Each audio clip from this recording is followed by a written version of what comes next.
over the past few months, I've done two things that were pretty significant for me personally. One of them was, some of you know this, that I went on sabbatical to complete my next book, which I've been working on, quite frankly, for the last 4 years.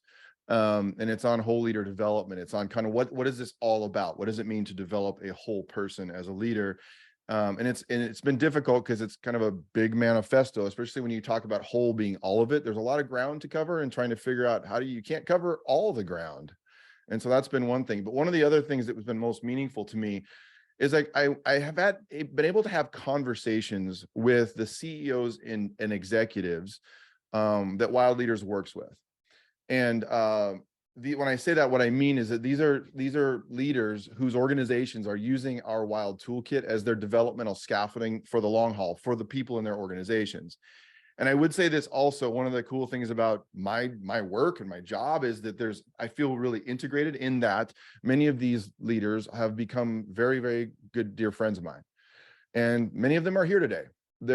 Some of them are here today. And so it's like, when I say, I kind of described it as a tour, but I don't mean that in a way that's like mechanical. I mean, I just got to talk with these dear friends who are leading in amazing spaces in their lives.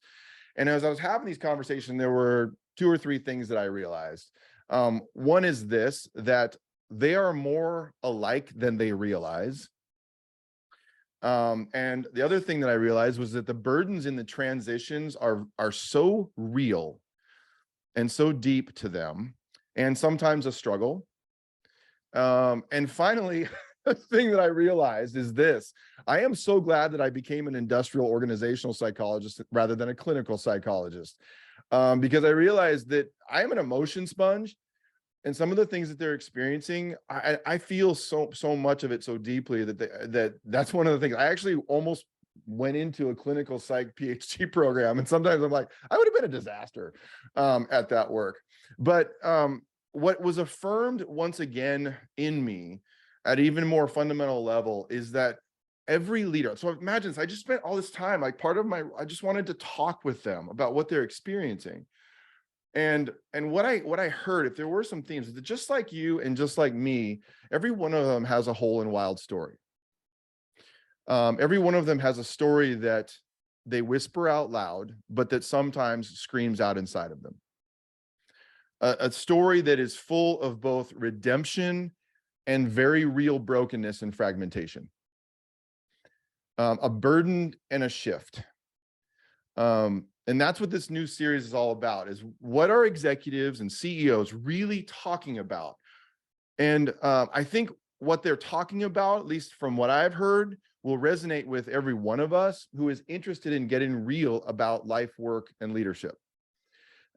So here we go. I'm Dr. Rob McKenna, and welcome to the Wild Conversation, where we are making the best thinking in psychology, leadership, and organizational science accessible to leaders who are willing to learn and edit for their sake and for the sake of others. And today we're kicking off a new series on what executives are really talking about. And this week's topic is vocational transitions. Vocational transitions. And so while so much of what we hear about leaders is a surface story, this series is going to get us into their personal story. The things that are happening within and between them and others that they don't often tell. And as many of you know, I am convicted that when we dehumanize leaders, so we make the assumption that they are what they say in public, or that they are what we see them do, and that's it, we are treating them like less than human. And if we treat them as such, or ourselves as such, attempting to develop a leader who is a human, but in ways that are not based on that assumption, we miss the mark. And that's why I think 90% of the attempts to develop deep-seated leader capacity miss the mark, because we are still dealing with a full and whole human being who has a story just like every single one of us. And vocational transitions became a topic we had to cover if we were going to talk about what executives and CEOs are talking about, and senior leaders, because so many of them are talking about these transitions. So many of them in so many different ways. Changes they either sought or that happened to them that are impacting who they are, what they will or can do, and who they're called to serve. And even I've been in the middle of a vocational transition, because my leadership team at Wild Leaders, some very wise people that some of you know, asked me to transition my own role, a transition that involved my deeper delegation of some senior leader tasks and things that I was involved in. And my job changed, which seriously for me felt like a transition, and even a transition in vocation. A few weeks ago, Daniel and I were on the road together in a rental car, and he got on a call with Claire, a normal call for them where they were dealing with normal business things related to Wild Leaders. And I immediately thought, oh, that's what Claire does. It was funny because I already know so much about what Claire does, but I realized that my step into a new role at Wild had shifted some of my awareness. But these stories of transition are all around us. And here are some of the things that I heard in my conversations. And know this, y'all, if some of you are like, is he going to share my story? I am protecting your identities. Okay, so don't worry about that. Most of you are like, tell my story. But one CEO experienced a wake-up call, having had a full-on heart attack that came around out of nowhere in his 40s. These are all true stories. Another CEO was running a multi-million-dollar business that had grown at an incredible rate that completely collapsed over the summer, reducing dozens of employees down to 3. And he described that transition as a personal maiming when he was in the middle of it. Another CEO was planning to leave the business and being called to serve at the next level within her industry, but found that the downturn in the economy caused her to have to stay and keep leading in an organization she had spent a couple of decades building. And I will tell you this, I actually talked with 3 other CEOs who had almost exactly the same story, where they felt called to do something else, but financial pressure caused them to stay. Another executive, I'm going to tell you these stories. Another executive in a Fortune 50 organization made a great career move from one corporation to another, but is still trying to figure out how to respond to what he perceives as the real calling on his life, in spite of an incredibly demanding job with billions of dollars in budget authority. Another senior leader has been in the same organization for 15 years, has been trying to figure out if she should remain in that job, but isn't sure what else she is capable of now, or even how she might think of herself if she moved into a new context, or if she could reset in her current job. Do you hear me? Like that's all kind of part of that whole story. Another CEO is trying to consider how to take her hope of investing in developing a next generation of leaders forward, and she wants to coach emerging leaders when she's not sure how to hand off the leadership of her business to the next generation. Another leader was laid off. Another has been leading in a university and is feeling called out to develop leaders, but is trying to navigate the risk of losing that financial security of their current job. Another's in the middle of a horrible divorce and feeling a sense of hopelessness about the future. That is not a story that's being told to everyone around that person. Another has taken a job in one of the best resource companies in the world that all of you know, but would describe his job engagement as ho-hum. Not really that engaged in a job that pays really well and he can do in his sleep, but does not allow him to build a culture or a team. And I have more and more and more. Another executive leader is having to work 2 jobs to remain on mission and to pay the bills through this period. I mean, I could tell, I hope I'm like, if you listen to those stories, it's hard not to capture yourself in some of it, I hope. I mean, it's like, we can relate to those things. What are the common factors in these stories? I'll tell you some of the things that came up. One is succession. The reality of whether or not they have developed leaders around them who can lead forward or develop themselves is something so many of them share. And their their dilemma is personal, and they wish they had started sooner, and that's now a reality they face. A new role or moving back, that's another common theme, a new role or moving back to an old one. They all experienced a change, a transition, or either moving on, coming back in, or doubling down. They all experienced a personal identity and purpose question. This is what they talk about. Like, they may not use this exact language, but who am I? Why am I here? For those who are struggling, they're asking what they're supposed to do next. How do I navigate this change? And they all have a story that they aren't telling everyone else. I felt incredibly honored as a friend to be able to hear some of these things. Something they whisper out loud, but as I said, that screams out inside of them. And these are just some of the stories of my friends who are in these leadership roles. And these stories are connected into a whole spectrum of things in the lives of these leaders that impact every other person within their sphere of influence. Some of them are responding out of deep faith. Some are quite honestly a little bit bitter because the transition they wanted has been slowed down. Some are scared about what's ahead. Some have had a sudden reset. But these experiences have had an impact on a lot of people. The financial stability of many others on their payroll. The ability of the leaders that they've empowered to lead well. These are deep and important moments where something had to be figured out. But I would also suggest to you that these are things they describe, but there is something deeper going on. A vocational transition that invites us to something different.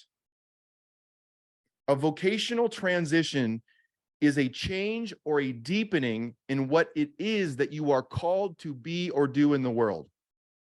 A change or a deepening that will include a possible sacrifice and an opportunity to serve others in a way that you may not have considered before. And most of you know that words matter a lot to me. So words matter, and the context of words matter at a time where we don't put a lot of pressure on words. We're less patient with words.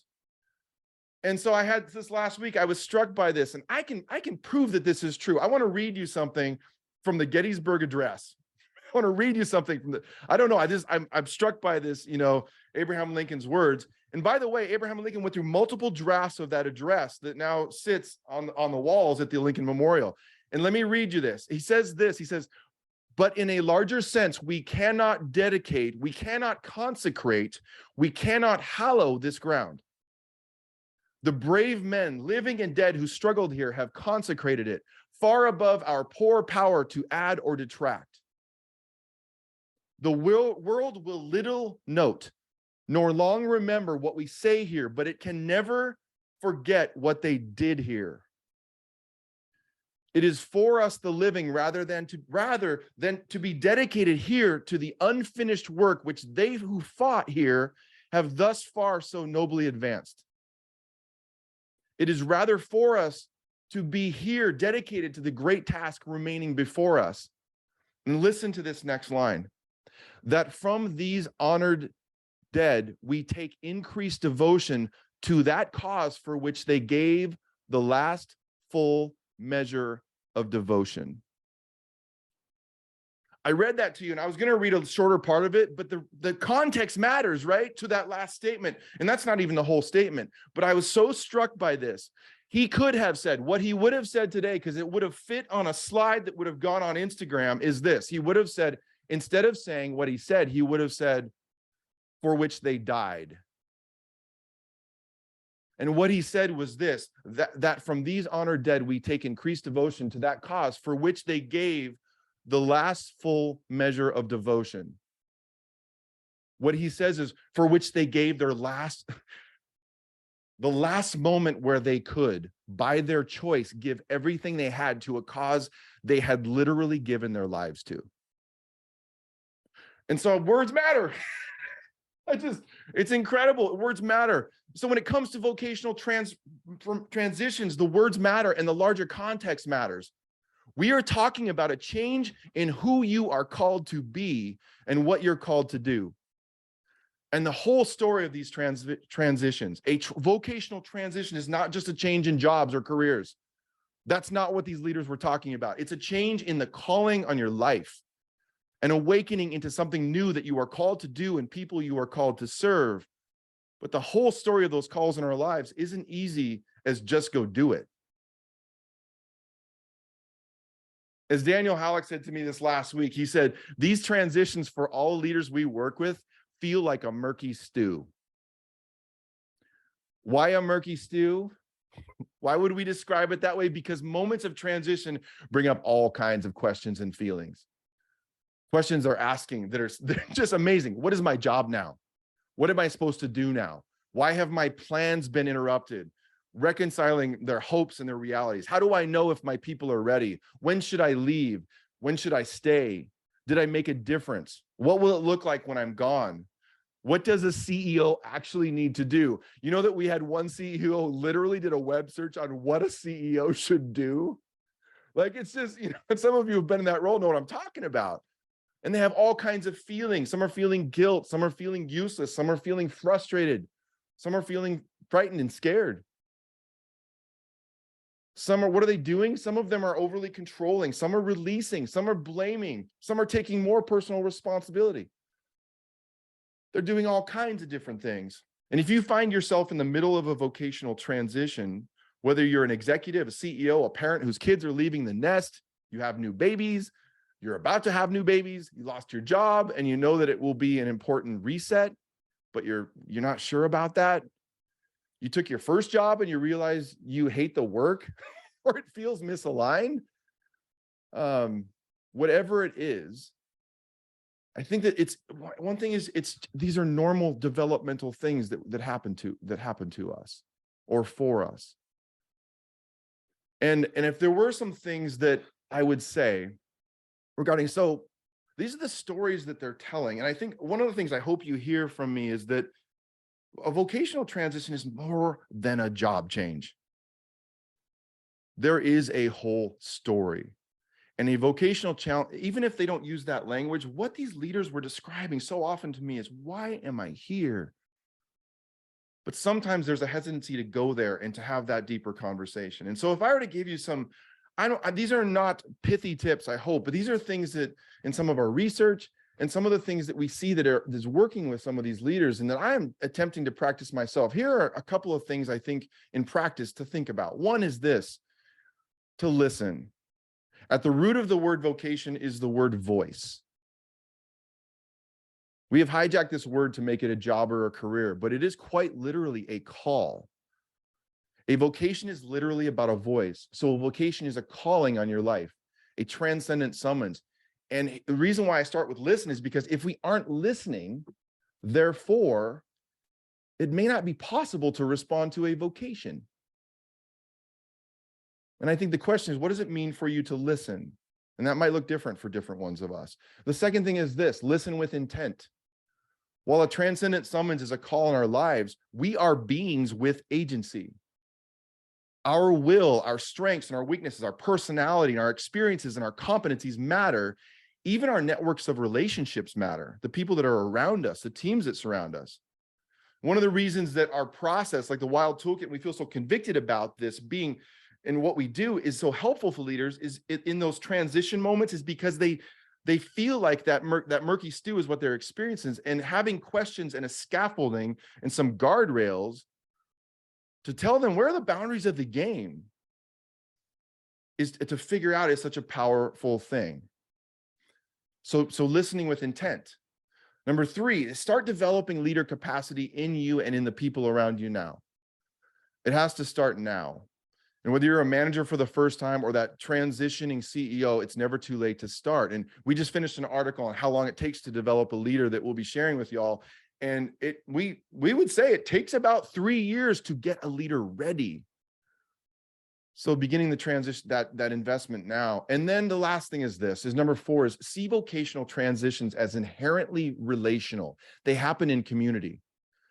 Vocational transitions, changes in calling do not occur in a vacuum. A whole perspective on them makes it clear. And we already know this, that leaders, whole leaders around us impacts everything. And that we do that together in conversations with our loved ones, with our teams, with the people that we're preparing. So those are just some things to take it forward. So let's, as we always do, let's keep the conversation going.